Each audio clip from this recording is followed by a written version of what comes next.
Assalamualaikum warahmatullahi wabarakatuh. Kami dari kelompok 3 ini akan mempresentasikan materi tentang pasar eksternal koperasi. Tapi sebelumnya, perkenalkan nama saya Ayu Muhammadi. Saya Dina Syukur, saya ditemani Alexander Berba. Lalu materi yang akan kita bahas yaitu yang pertama, arti penting pasar eksternal bagi pengembang koperasi. Yang kedua adalah definisi pasar eksternal koperasi. Yang ketiga riset pasar eksternal. Yang keempat ada bauran memasarkan koperasi di pasar eksternal. Baik, langsung saja ke materi yang pertama akan disampaikan oleh Najwa.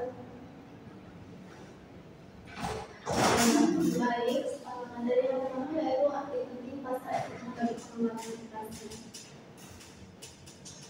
Nah, pasar eksternal ini memiliki peran penting dalam pengembangan koperasi, terutama memperluas jangkauan usaha, meningkatkan daya saing, serta memperkuat keberlanjutan ekonomi. Koperasi yang dapat memanfaatkan pasar eksternal dengan baik, maka akan lebih mudah berkembang dan juga mampu menghadapi tantangan yang lebih kompleks. Selanjutnya, karakteristik pasar eksternal koperasi. Nah, karakteristik pasar eksternal koperasi ditandai dengan pentingnya pemahaman terhadap siapa pelanggan koperasi, apa permintaan, kebutuhan, dan keinginan mereka sebagai pesaing menawarkan produk serupa. Nah, artinya koperasi perlu tahu siapa yang membeli produk mereka, apa yang mereka butuhkan, apa yang mereka inginkan, dan apa tren pasar yang terjadi. Lalu yang selanjutnya, secara umum, karakteristik pemasaran koperasi sangat terkait dengan permasalahan yang dihadapi koperasi sekarang ini. Seperti yang pertama, akses informasi pasar eksternal lemah. Nah, koperasi sering kesulitan untuk mendapatkan data tren pasar seperti harga. Lalu yang kedua ada wilayah pemasaran terbatas.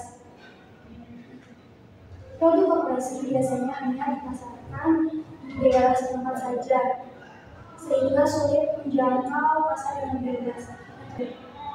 Yang ketiga, kesulitan mencari agen atau pembeli. Nah, koperasi mengalami kendala dalam menjalin kerjasama dengan distributor atau membuka cabang di daerah lain, terutama di dalam negeri. Yang keempat,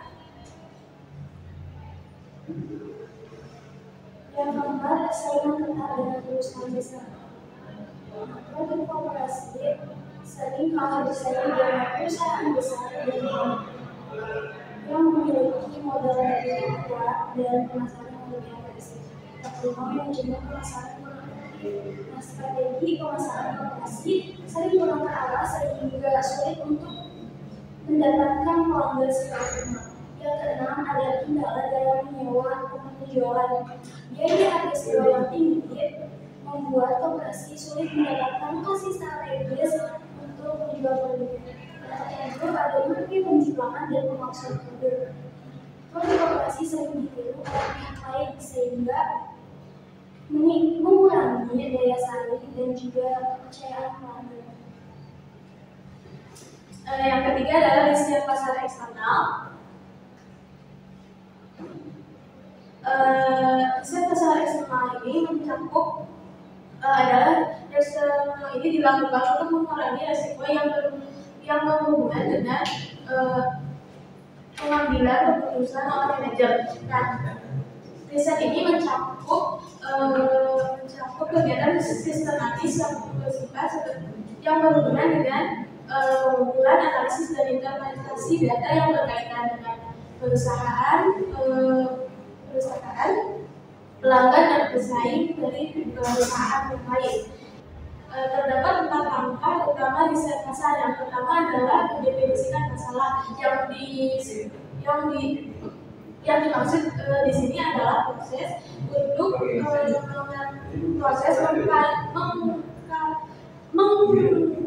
mengkarakterisasikan masalah-masalah bersumber dari substantif ke dalam istilah-istilah yang dapat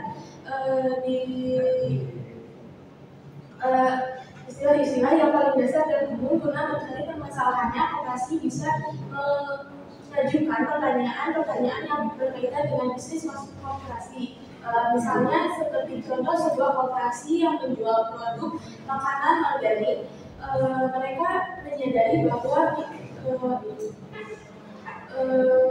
produknya mengalami penurunan. Jadi masalah yang telah didefinisikan adalah mengapa produk makanan organik tersebut bisa menurun. Pertanyaan-pertanyaan yang akan muncul seperti apakah ada perubahan dalam preferensi dari konsumen itu sendiri, dan apakah harga produk itu terlalu tinggi. Yang kedua adalah mengumpulkan data. Perusahaan koperasi dapat mengumpulkan pendekatan dan pemasaran perseorangan atau individualis di pasar eksternal untuk mengumpulkan data dari setiap konsumen. Misalnya, contohnya koperasi dapat melakukan survei kepada setiap anggotanya untuk mengumpulkan data, bisa dengan cara wawancara dan menyebarkan kuesioner online secara online untuk mendapatkan informasi langsung dari konsumen. Dan yang ketiga adalah menganalisis dan menafsirkan data. Dari hasil riset tersebut kita harus menarik fakta-fakta yang ada dan memberikan tanggapan dari setiap teman tersebut. Misalnya setelah mengumpulkan data tersebut koperasi menemukan bahwa banyak anggota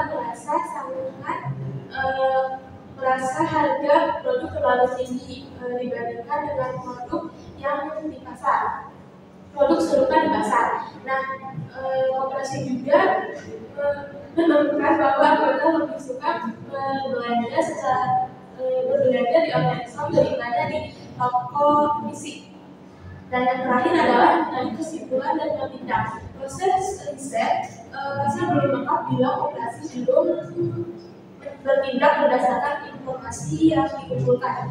Contohnya, berdasarkan riset yang telah dilakukan, analisis yang dilakukan, manajemen koperasi memutuskan untuk menurunkan harga produk dan meluncurkan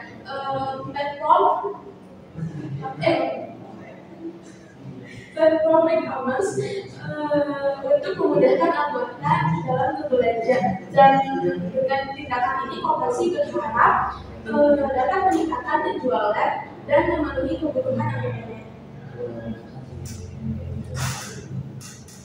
Pertanyaannya yaitu orang pemasaran koperasi pasar eksternal. Menurut ini orang pemasaran adalah sebuah alat pemasaran atau bisa disebut juga dengan produk teknik yang digunakan perusahaan untuk mencapai tujuan pemasarannya dalam pasar pasaran. Nah, marketing mix ini terbagi menjadi 4. Yang pertama yaitu produk, yang kedua harga, yang ketiga tempat, dan yang keempat yaitu promosi. Nah, yang pertama yaitu produk promosi itu sendiri adalah barang atau jasa yang ditawarkan suatu perusahaan koperasi kepada anggota ataupun non-anggota yang menjadi contohnya. Nah, melalui produk inilah perusahaan koperasi akan menikmati keuntungan atau malah justru mengalami kerugian. Nah, di dalam produk itu sendiri diklasifikasikan menjadi 2. Yang pertama yaitu barang fisik dan yang kedua yaitu jasa. Nah, barang fisik ini sendiri merupakan produk yang berwujud fisik sehingga bisa dilihat, diraba, disentuh, dirasa, dipegang, disimpan, dipindahkan, dan mengalami perlakuan fisik lainnya. Nah, di dalam barang fisik ini juga terbagi menjadi 2. Yang pertama yaitu barang tidak tahan lama seperti sabun, sampo, minuman, dan makanan. Dan yang kedua yaitu barang tahan lama, contohnya yaitu mobil, TV, lemari es, komputer, dan lain sebagainya. Nah, selanjutnya yaitu jasa. Jasa ini merupakan aktivitas, manfaat, atau kepuasan yang ditawarkan untuk dijual. Contohnya yaitu bengkel, reparasi, selama pertandingan, kursus, hotel, lembaga pendidikan, dan lain-lain. Yang kedua yaitu harga. Nah, harga ini merupakan sebuah produk atau jasa yang merupakan faktor kunci dalam keputusan pembelian. Harga ini mempengaruhi baik untuk penjualan maupun laba. Tanpa harga yang benar, penjualan dan laba tidak dapat mendapatkan kesulitan. Tanpa harga yang benar, penjualan dan laba dapat mendapatkan kesulitan. Harga yang benar untuk produk atau jasa yang dipasarkan di tergantung dari tiga faktor ya. Pertama yaitu struktur biaya perusahaan koperasi. Nah, maksudnya adalah ada yang ditetapkan koperasi lebih besar dari biaya persatuan agar koperasi tidak mengalami kerugian. Yang kedua yaitu perkiraan hambatan pemasaran koperasi. Maksudnya adalah penetapan harga harus memperhatikan harga barang sesuai dengan harga barang bersaing. Yang ketiga yaitu citra perusahaan koperasi yang diinginkan untuk memenuhi keinginan konsumen. Selanjutnya yang ketiga yaitu tempat. Nah, tempat ini sendiri diartikan sebagai saluran distribusi dan tempat pelayanan. Lokasi yang digunakan merupakan keputusan kunci yang dituju untuk pelanggan. Penting tidaknya sebuah lokasi akan sangat berpengaruh atau sangat tergantung pada jenis usaha yang ditawarkan. Dan yang terakhir yaitu promosi. Nah, promosi ini merupakan salah satu faktor penentu keberhasilan suatu program pemasaran. Berapapun kualitas suatu produk, bila konsumen belum pernah melihatnya dan tidak yakin bahwa produk tersebut berguna bagi mereka, maka mereka tidak akan pernah membelinya. Di dalam promosi ini terdapat tugas khusus bauran promosi. Yang pertama yaitu personal selling atau komunikasi secara langsung ataupun tatap muka. Nah, yang kedua yaitu mass selling.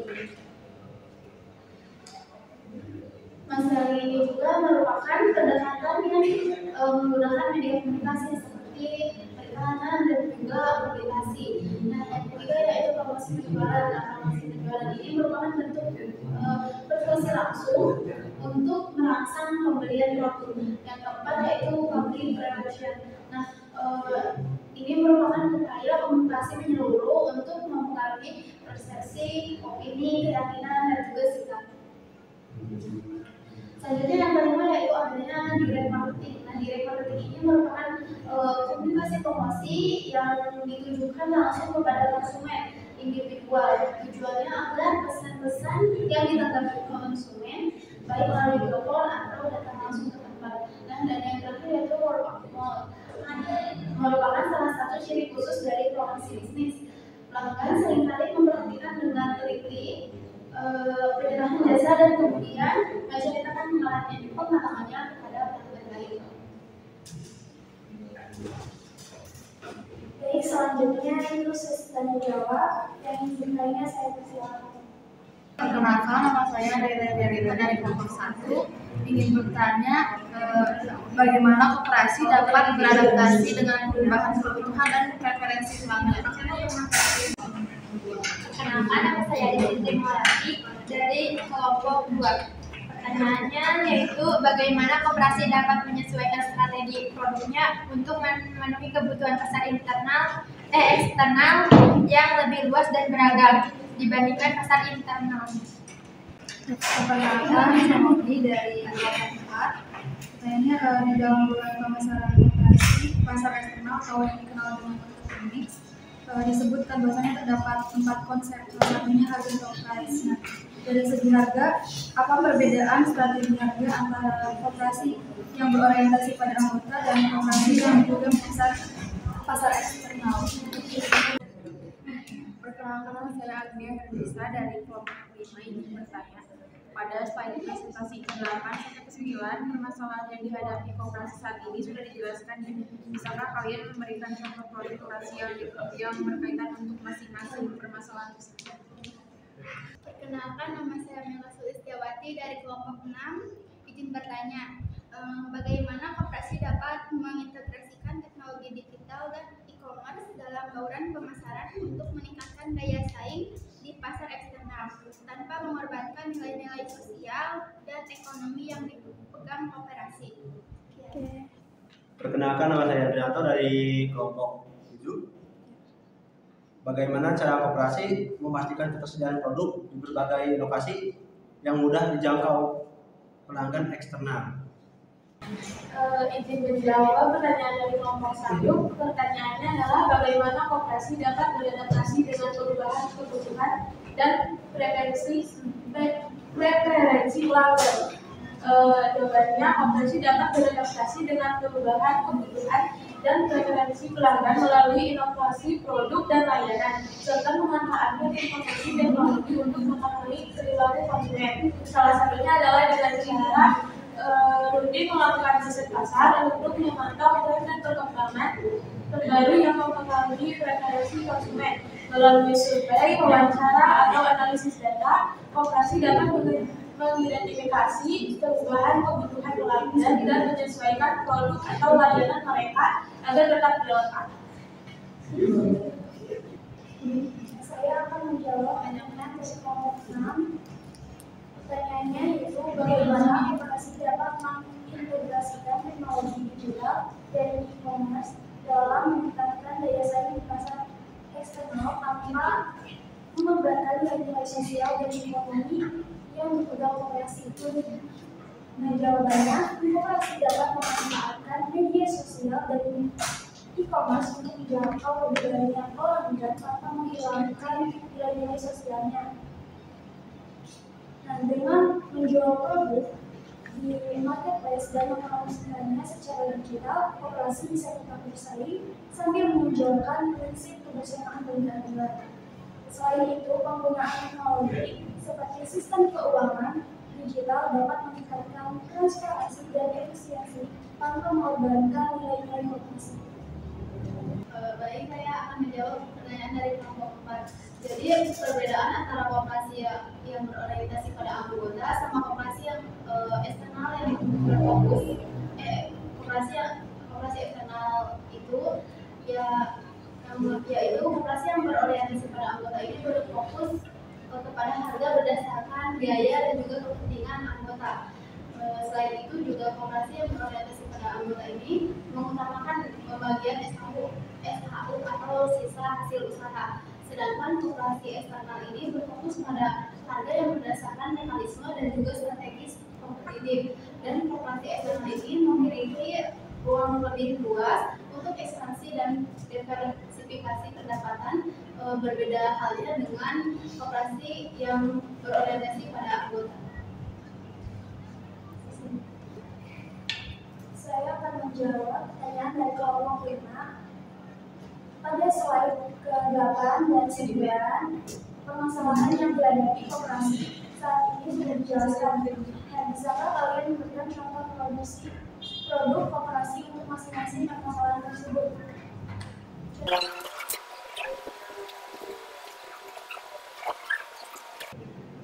Nah, contoh produk koperasinya yaitu pengrajin batik biasa ya. Lalu yang pertama ada akses informasi pasar eksternal yang lemah. Koperasi pengrajin batik di desa tidak mengetahui bahwa motif batik modern dengan warna yang pastel itu sudah ada di pasar kota dan internasional. Tetapi mereka tetap memproduksi batik klasik dengan tanpa inovasi desain yang sesuai dengan pasar. Yang kedua itu wilayah pemasarannya terbatas. Nah, karena kurangnya informasi, koperasi batik hanya bisa memasarkannya di pasar tradisional setempat saja, sehingga tanpa mencoba memasarkan ke butik atau platform online yang dapat menjangkau lebih banyak pelanggan. Yang ketiga itu kesulitan mencari agen atau partner baru. Koperasi menjual batiknya ke mall atau toko ternama, tetapi sulit untuk mendapatkan mitra karena belum memiliki brand yang kuat. Yang keempat itu persaingan ketat dalam perusahaan besar.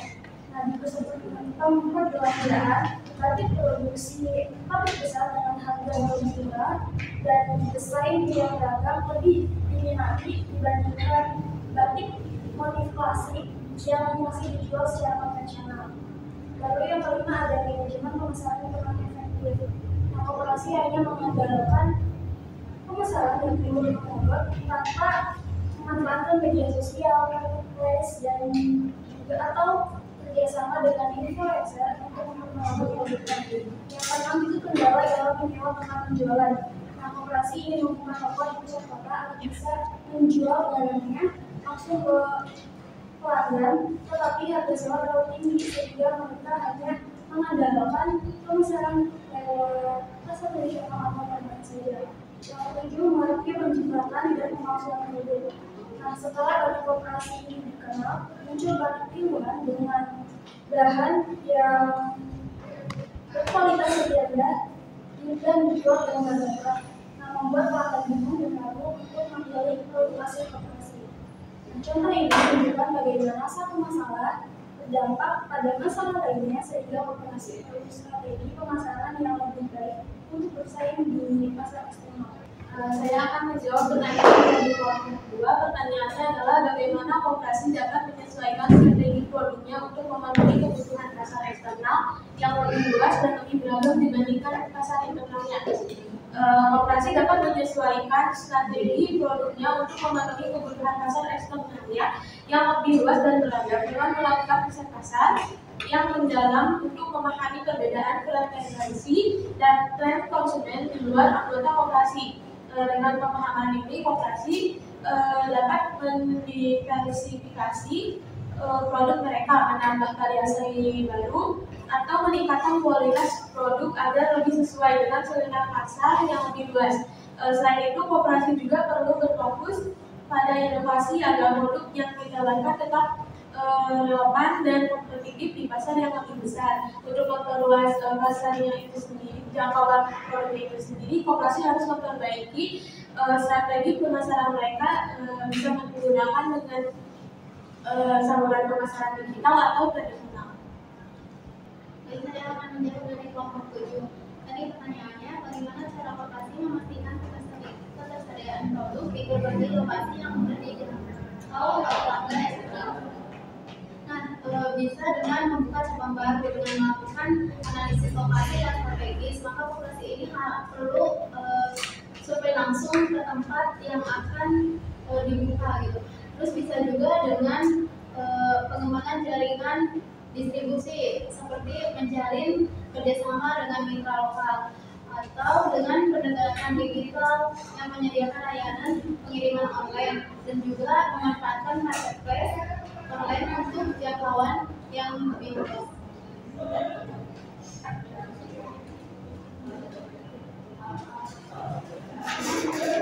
Mungkin cukup sekian presentasi dari kelompok lagi. Kurang lebihnya mohon maaf. Assalamualaikum warahmatullahi wabarakatuh. Waalaikumsalam warahmatullahi wabarakatuh.